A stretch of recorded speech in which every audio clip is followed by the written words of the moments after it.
25th, 45 years of emergency. In our democracy, India is known for vibrant, functioning, largest democracy in the world.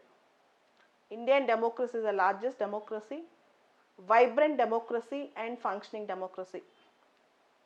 Wherever you speak, whenever you write some article on democracy, whatever you speak on democracy, when you go into in-depth analysis of our democracy, there is one point in our democracy which is considered as a dark point, which is considered as black days, which is considered as black spots of our democracy.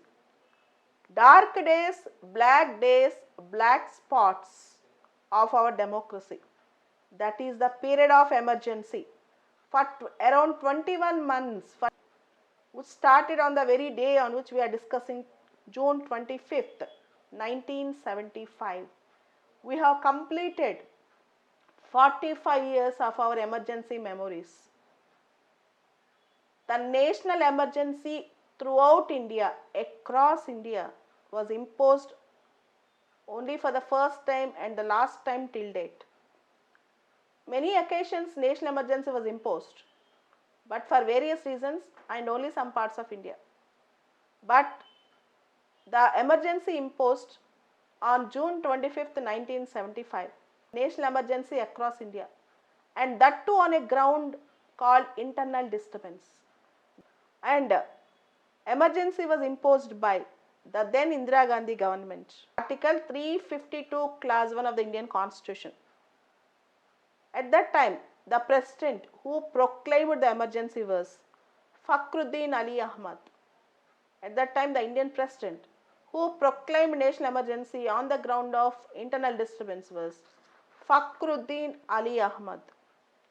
And why democracy? What are the facts behind democracy? Why I call it as dark day? Why many experts, many constitutional experts call it as a blot on Indian democracy? Why that emergency?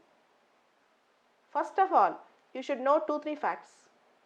There is a man called JP, Lok Nayak Jai Prakash Narayan. In the year 1974, a student agitation started in Bihar against Bihar government that was supported by a Gandhian socialist called Jai Prakash Narayan. In the year 74, a student movement started in Bihar and that was supported by a Gandhian socialist named Jai Prakash Narayan. And JP also called for total revolution, asking students, peasants, labor unions to protest non-violently against the dictatorship, almost like a rule, like a dictatorship in the name of democracy. So Jai Prakash Narayan was a strong supporter of partyless democracy. He believes that political parties are fatal in democracy, particularly in India. He wanted partyless democracy. Jai Prakash Narayan was a strong votary for partyless democracy. Not only that, in Gujarat also, there was a movement in India at that time, Now Nirman movement. In Gujarat also, there is a movement between December 1973 and March 1974. That is Now Nirman movement in Gujarat. And so one of the important factors at that time was JP, Jai Prakash Narayan, who started agitations against the incumbent governments, against the behavior and atrocities of incumbent governments. That is one reason. Who was Jai Prakash Narayan? He was a Gandhian socialist. And second important thing that has happened just before emergency was the judgment by Allahabad High Court, Indira Gandhi versus Raj Narayan. Indira Gandhi versus Raj Narayan. The Allahabad High Court declared that Indira Gandhi's election to Parliament was invalid.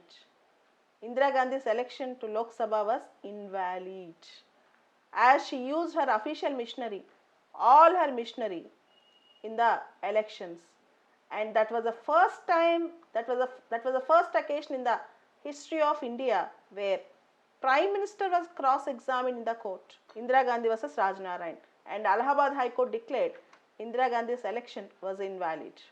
And she went to the Supreme Court asking a stay on that. And Justice Krishna Iyer have given a conditional stay to her.